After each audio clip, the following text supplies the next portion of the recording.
করতে পারেন। সে বলছে যে আমরা একটা উত্তপ্ত অবস্থার মধ্যে আছি, কড়াইয়ের উপরে বসে আছি, যে কোনো সময় রোস্ট হয়ে যেতে পারি। এই সিদ্ধান্ত যদি সরকার নেয়, সবচেয়ে ক্ষতিগ্রস্ত হবে কক্সবাজার অঞ্চলের লোক, চট্টগ্রাম অঞ্চলের লোক। সে তার ভাষায় বলছে। তো আমার যে হিসাব, 14.5 লক্ষ রোহিঙ্গা এখন ইনস্ট্যান্ট আছে আমার এখানে, আরো 1,13,000 এসে যোগ হয়েছে।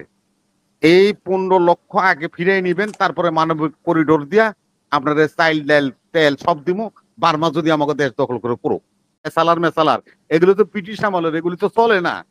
কিলিও যুদ্ধ করবো, এখন অস্ত্র কিনতেছে 66,000 কোটি টাকার প্লেন কিনতেছে, আবার এই বিভিন্ন অস্ত্র কিনতেছে। তা আপনার তো কিচ্ছু নাই মিয়া। MiG-21 এক প্লাটুন মিগ দিছিল রাশিয়া, আমাদের স্বাধীনতার সময় আমাদেরকে দান করছিল। দেখেন, মালিক বলে এক কথা, চাকর বলে আরেক কথা। এই রাষ্ট্রের মালিককে আপনি আর আমি বলবো জনগণ না, এখন রাষ্ট্রের মালিক হলো ডক্টর ইউনূস সাহেব এবং ওনার উপদেষ্টা পরিষদ। ওনার হলো রক্ষক, অভিভাবক আমাদের জনগণের। আমাদের এই আমাদের পররাষ্ট্র উপদেষ্টা বললেন যে আমরা নীতিগতভাবে সম্মত হয়েছি শর্ত সাপেক্ষে আরাকানকে করিডোর দেওয়ার ব্যাপারে। উনি এই কথাটা সাংবাদিকদেরকে, উনি তো কথা কম বলে, আবার কিন্তু প্রাঞ্জল আমাদের সাথে টকশো করতো, খুব সুন্দর ছোট্ট ছোট্ট কথা বলতো। এবং রবি ভাই পররাষ্ট্র উপদেষ্টাই কিন্তু এই ব্যাপারে কথা বলার মূল দায়িত্ব।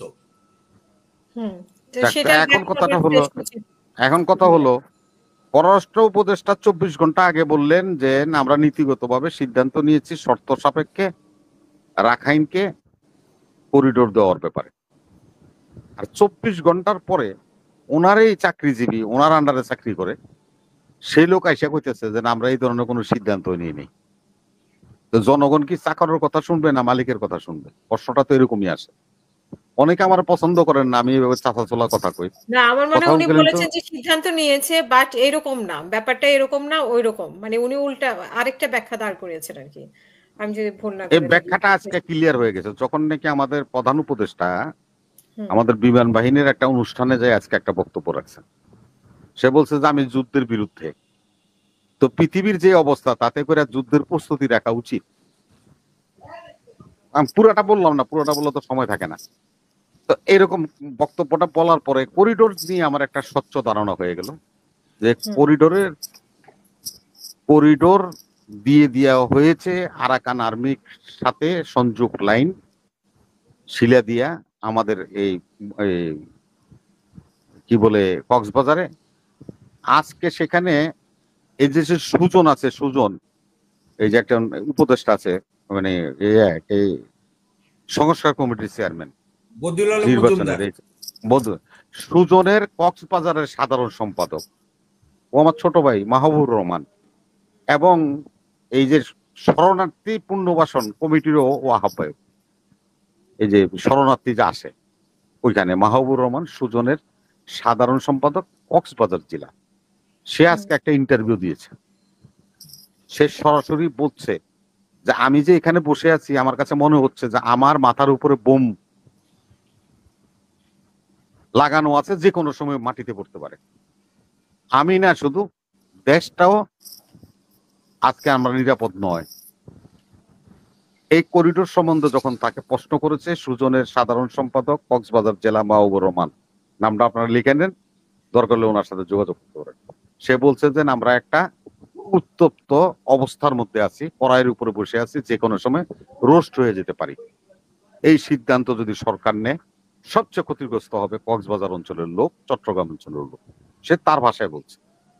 আজকে যদি আমি এই সূত্রটা ধরি, কারণ বার্মা শাসন করে হলো বার্মার সামরিক জান্তা, যাদের সাথে আমি ব্যাংককে বসে 1,80,000 শরণার্থী নিয়ে চুক্তি করলাম। আর আরাকান আর্মিরা হলো বিদ্রোহী গ্রুপ, তাদের কোনো দেশও নাই, তাদের কোনো রেজিস্ট্রেশন নাম্বারও নাই, এনসিপি পার্টি। এখন এই যে লোকগুলি যাদের কোনো বলেন, রবি ভাই একটু ধন্যবাদ দিই, আপনি আমাদের বেঁচে থাকার প্রেরণা। ফাঁকে ফাঁকে কই আর কি আমি। এখন কথাটা হলো মামুন ভাই, যে যাদের কোনো কিছুই নাই, দেশ নাই, পতাকা নাই, কিছু নাই, তাদের সাথে আপনি চুক্তি করতেছেন। কার সাথে চুক্তি করতেছেন, কেন চুক্তি করতেছেন, গোদরেজ যে বাংলাদেশে এসেছিল, আপনার সাথে আসছিলাম না, ভুলে যাইনি আমি। গোদরেজ কিন্তু একটা অ্যাসাইনমেন্ট নিয়ে এখানে আসছে। আবার অজিত দোভালও একটা অ্যাসাইনমেন্ট নিয়ে কিন্তু বসে আছে। সে অ্যাসাইনমেন্টটা হলো এই গোদরেজের সময় শেষ হয়ে যাচ্ছে, ট্রামটা। উনি তো দুই ট্রামের বেশি তো কেউ জাতিসংঘের মহাসচিব থাকে না, সেকেন্ড ট্রামে আছে গোদরেজ। এই করিডোর দিবেন, ওখানে একটা রাখাইন খ্রিস্টান রাষ্ট্র হবে, আমেরিকার বার্মা এক, এটাই বলে। এবং ইনুস সাহেব পরবর্তীতে জাতিসংঘের মহাসচিব হবে। এই টোপ দেওয়ার পরেই ওনার হচ্ছে উচ্চ বিলাসী মানুষ, কিন্তু উনি অনেক কিছু হইতে চায়, অনেক কিছু পাইতে চায়, মানুষ ওনাকে অনেকভাবে ভাবক, এটা উনি চায়। এটা ভালো, এটা সবারই উচ্চ বিলাস থাকা ভালো। তা এখন উনি জাতিসংঘের মহাসচিব হবেন, এই ডক্ট্রিন উনি গ্রহণ করছেন। উনি এখন এই বিষ খাইছেন। সত্যি বলছিলাম, এই তহিদ সাহেব বলছে যে মানবিক কারণে একটা চালান, মানে চাইল্ড ডাইল ইত্যাদি খাদ্যদ্রব্য আমরা রাখাইনদের দিয়েছি, আর একটা দেওয়ার প্রস্তাব এসেছে, আমরা সেটা বিবেচনা করতেছি। এবং আমাদের এই পররাষ্ট্র উপদেষ্টায় বলেছে, আমাদের মহাসচিব জাতিসংঘের উনি এই বিষয়ে আমাদের সাথে আলাপ আলোচনা করার জন্য বাংলাদেশে এসেছেন। এর সরাসরি বলছে তো, এটা আমার কথা না, লুকাচুপুরের ব্যাপার। বলতেছে যে না, জাতিসংঘের সাথে আমাদের আলোচনা হয়নি। উনি তো অস্বীকারী। হ্যাঁ, আপনি ঠিকই বলেছেন, মানবিক করিডোর নিয়ে কোনো আলোচনা করেনি এবং এই সিদ্ধান্ত হয়নি। উনি বলতেছেন, উনি কেন মিথ্যা তথ্য দিচ্ছেন? তাইলে এবার আমি যাই।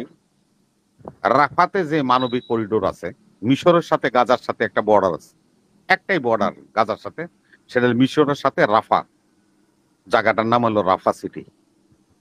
সেখানে তো মানবিক করিডোরে এই সরঞ্জাম আসতে দেয় না, বন্ধ করে রাখছে। আমার ফিলিস্তিনির ভাইরা না খাইয়া মরতেছে, তাদেরকে তো কোনো সহযোগিতা করা যাচ্ছে না। সেটা কি মানবিক দৃষ্টিতে পড়ে না? আর যদি এই মানবিক দৃষ্টিতে এটা যদি পড়ে, গাজা যদি না পড়ে, তাহলে এটাও তো পড়বে না। কারণ ওরা রাষ্ট্রের মধ্যে থেকে বিরোধিতা করে রাষ্ট্র ভেঙ্গে রাষ্ট্র বানাই দিচ্ছে, বিদ্রোহী করুক, তাদেরকে আমি সহযোগিতা করবো, এটা তো মানবতার মধ্যে পড়ে না। পরে এই রাখাইন থেকে 1,13,000 আপনার রোহিঙ্গাকে এই ইন দিস টাইম আমাদের দেশে হচ্ছে 8 মাসে 1,13,000 কেন পাঠাইছে? এই রোহিঙ্গারা আসার যে নেতা ছিল, এই যে আমার এখান থেকে নারায়ণগঞ্জ থেকে গ্রেপ্তার হয়েছে আতাউল্লাহ, এই গ্রুপটা বার্মার জান্তা সরকারের সাথে মিলা সোলজার হইয়া যুদ্ধ করছে এই রাখাইনদের বিদ্রোহীদের বিরুদ্ধে, যার কারণে তারা পিটে এগোরে সব আবার বাংলাদেশে পাঠাইতেছে। তাইলে আমার সাথে কার চুক্তি হবে? এখন সে এই যে মাহবুর রহমান বলছে সুজনের যে 14.5 লক্ষ, আমার যে হিসাব 14.5 লক্ষ রোহিঙ্গা এখন ইনস্ট্যান্ট আছে আমার এখানে, আরো 1,13,000 এসে যোগ হয়েছে। এই 15 লক্ষ আগে ফিরিয়ে নিবেন, তারপরে মানবিক করিডোর দিয়া আপনাদের চাইল ডাল তেল সব দিমু, বার্মা যদি আমাকে দেশ দখল করে করুক, আমরা জনগণ সেটা নিতে রাজি আছি। আজকে আপনাকে একটা ছোট্ট কথা বলি মাহবুব ভাই, আমরা মোদিরে যত গালাগালি করি বা ভারতীয় করে গালাগালি করি, দেখেন পাকিস্তানের সাথে যখন উত্তেজনা সৃষ্টি হলো, মোদি কিন্তু সাথে সাথে সৌদি থেকে এসে সর্বদলীয় বৈঠক ডাকলো, সব রাজনৈতিক দল কে নিয়ে এসে বৈঠক বসে, রাহুল গান্ধী। এআইএম এর আসাদুদ্দিন ওয়েসি সারাক্ষণ মোদিকে গালি দেয়, তাকেও ফোন করে অমিত শাহ মিটিং এ ডাকছে, যে ওই মিটিং এ নিয়ে উপস্থিত করে সকল রাজনৈতিক দলের, আঞ্চলিক রাজনৈতিক দলও সেখানে উপস্থিত ছিল, সর্বভারতীয় রাজনৈতিক দলের সর্বভারতীয় রাজনৈতিক দলের নেতাদের সাথে বসছে। কি জন্য? যে পাকিস্তান এই ঘটনা ঘটাইছে, আমরা কি করব, আমাদের স্ট্র্যাটেজিটা কি হবে, আলোচনা করে নিয়েছেন। আপনি যে করিডোর দিলেন, এই দেশে কি কোনো রাজনৈতিক দল নাই? হ্যাঁ, সব রাজনৈতিক দল তো বলছে তাদের সাথে আলোচনা করা উচিত ছিল সব, কিন্তু আবার এই ক্ষেত্রে কিন্তু সবাই এক হয়েছে করিডোরের ব্যাপারে। ভাই আপনি তো রেজাল্ট বলতেছেন, আমি বলতেছি বিষয়, আর আপনি বলতেছেন এই ফলাফল। আমি ফলাফল চাই না, আমি বিষয় বলি। বিষয়টা হলো যে এই দেশের সকল রাজনৈতিক দল দেশের সাথে কিন্তু আমাদেরও সব রাজনৈতিক দল একই মত পোষণ করে, এটা আমি বুঝাতে চাইছি। জি, থ্যাংক ইউ। এটা হলো ফলাফল।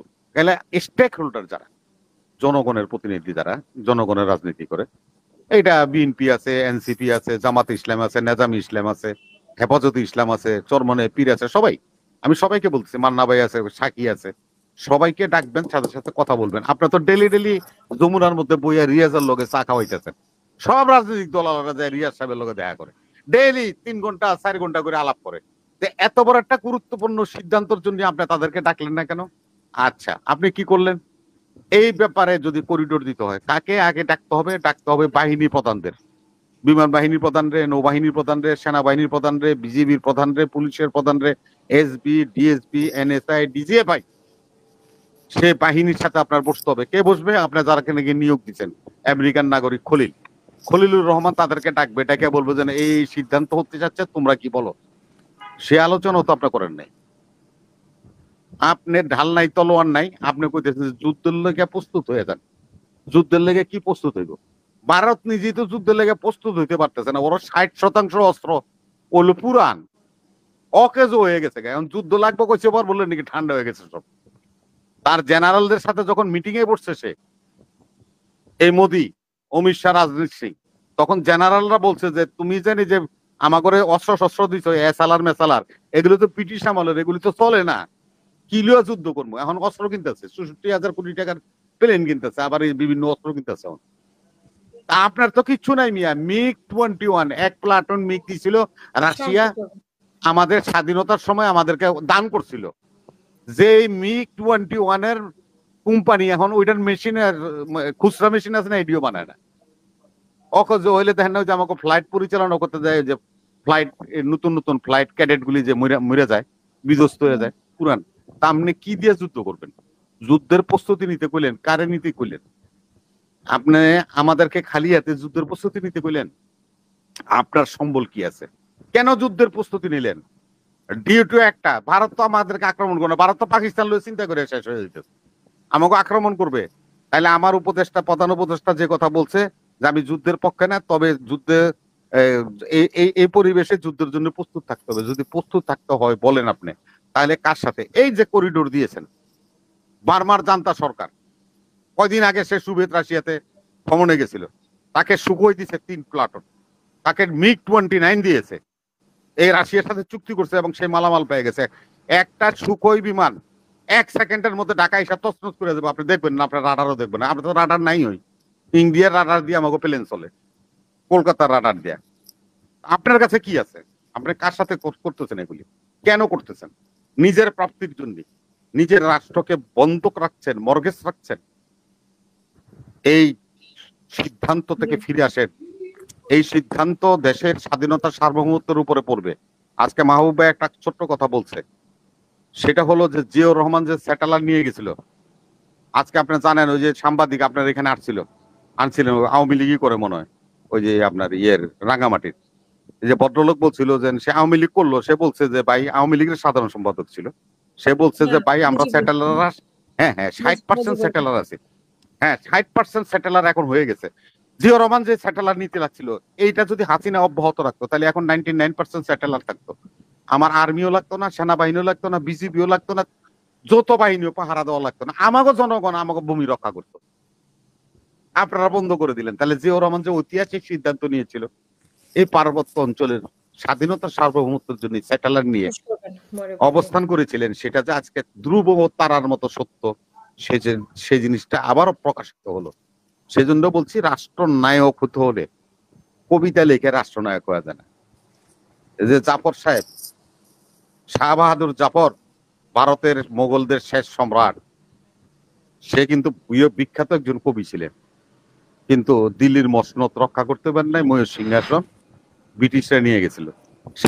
এই শাহবাহাদুর শাহ, তার মৃত্যু হয়েছে আপনার এই যে বার্মা, নির্বাসন জীবনে মৃত্যু হয়েছে। আপনি মনে করবেন না রাজনীতি খুব কঠিন জিনিস, রাষ্ট্র পরিচালনাও কঠিন জিনিস। আপনি বলেন জনগণ আমার সাথে আছে, জনগণ আমাকে বলে আপনি 5 বছর থাকেন। জনগণ হাসিনার সাথে ছিল, 5ই আগস্ট হাসিনা যখন পলায় যায়, একটা কুত্তাও রাস্তায় নামে নাই। অতএব জনগণ কার যে হবে কখন, এটা বলা বড় মুশকিল। ধন্যবাদ।